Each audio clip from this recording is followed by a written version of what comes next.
Hello everyone, this is Mouse961, and I'm bringing you the 4th episode of the Warp Drive tutorial series. In today's episode, we'll be talking about the mining laser and the laser tree farm. The mining laser is a fairly simple setup. It just requires a storage device, it requires a computer, and it also requires at least one laser medium. With one laser medium, it has a range of 11 by 11. With two, you get 13 by 13. And finally, with 3 laser mediums, you get a 15 by 15 area. Some things to note about this is that if the mining laser comes across a hull block, a force field block, end portal frame, glass bedrock, command blocks, or any other unbreakable block like that, it will simply stop running and will not continue past that level. But if it comes across vanilla bedrock or IC2 personal chests, it will just skip over those blocks like they weren't even there. Also, if a mining laser ever comes across a normal chest or iron chest or any other storage device, it will just break that storage device and drop all the inventory on the ground. So you have to be very careful if you are mining in an area with chests in it. Also, with the storage here, it doesn't always have to be just a vanilla chest. It can be any item that can contain inventory. Also, instead of having a single computer right here, you could have a computer craft wired modem attached to the side and wire multiple mining lasers all into one computer, which I will show you at the end of this video.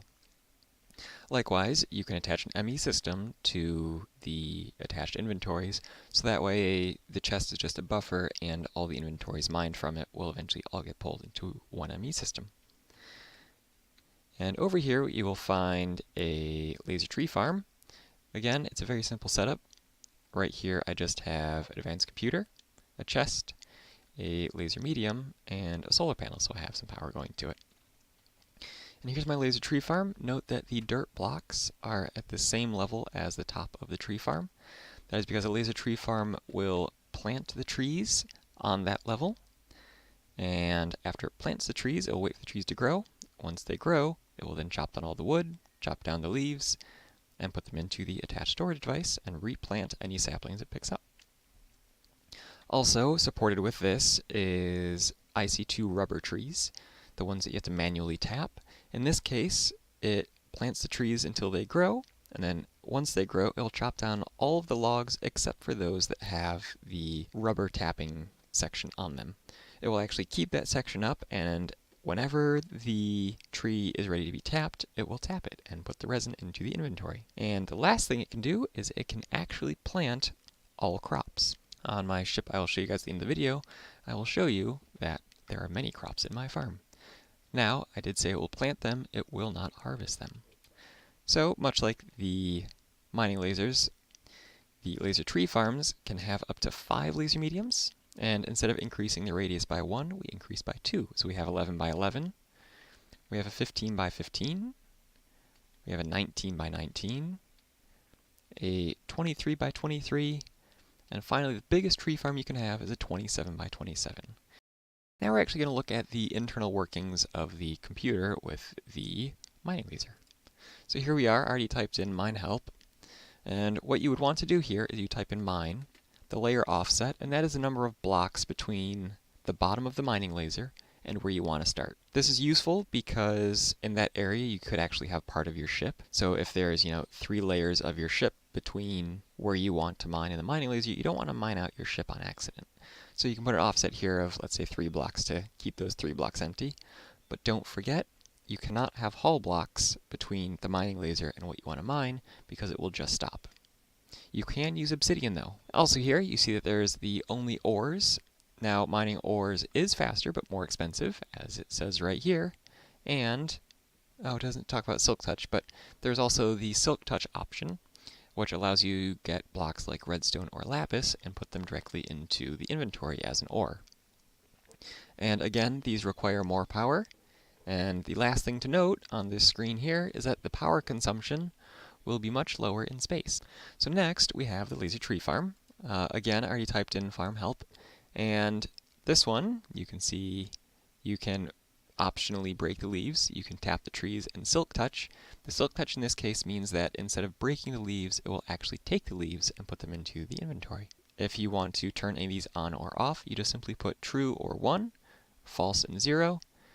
By default, it will break the leaves and it will tap rubber trees, which is very useful. I've used it many times, and before you know it, you have more resin than you know what to do with. So here we are on the mining vessel and tree farm that was created for an example. First, we can look over here at the very small tree farms I have. I can't really fit the large ones on here, at least not very well, so we have the small ones. In here, I have some oak saplings, and there's my power supply. And right here is my computer, so I'll type farm, enter. So there it goes. Plants all my saplings, and it's done. And then I'll just keep on staring at them until one finally grows, and I'll chop all them down, which we'll come back and look at that in a few minutes. Over in this one, we have rubber trees from IC2. So I'll do the same thing here, just type in farm, hit enter, and it will process and start planting all the trees. And lastly, over here is my farm. I did place all the seeds in here. I don't know if there's no more left, but I did place all these seeds, and they did grow, but as I said before, it doesn't harvest them yet. Next up, we're going to go down to the basement. We come down here, there's up, here's down. So here we are, we have a very large array of mining lasers. This is a typical setup for the FSG staff in that we like to completely harvest moons. As you see down there, there is a moon. And we've actually networked all the power. All the power runs through, and once you go up top, you'll see we actually have 4 reactors up top. And also, we have the nice ME system so that everything routes up this one big cable to our ME system. I'm going to head back up top, go to the up arrow, and we have our reactors running. Let's just make sure. Yep, they are running. And then we're going to come over here,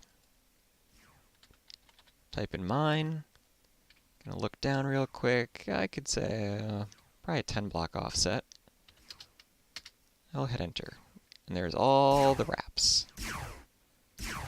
And it's going to get a little bit loud, so I will just try not to talk too much.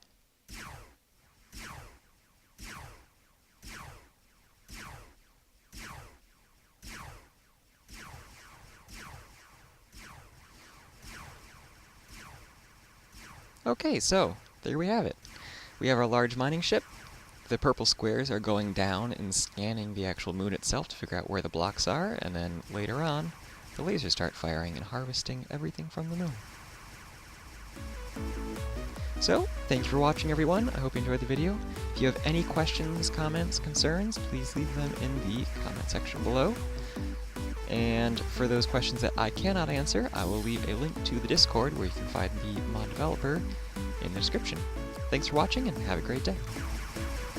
Also to note, if at any point you want to turn off either your mining laser or laser tree farm, all you have to do is hold Control and T until it says terminated, and just type in stop. And at that point, all the mining lasers or all the laser tree farms will come to a complete stop, and that will be done.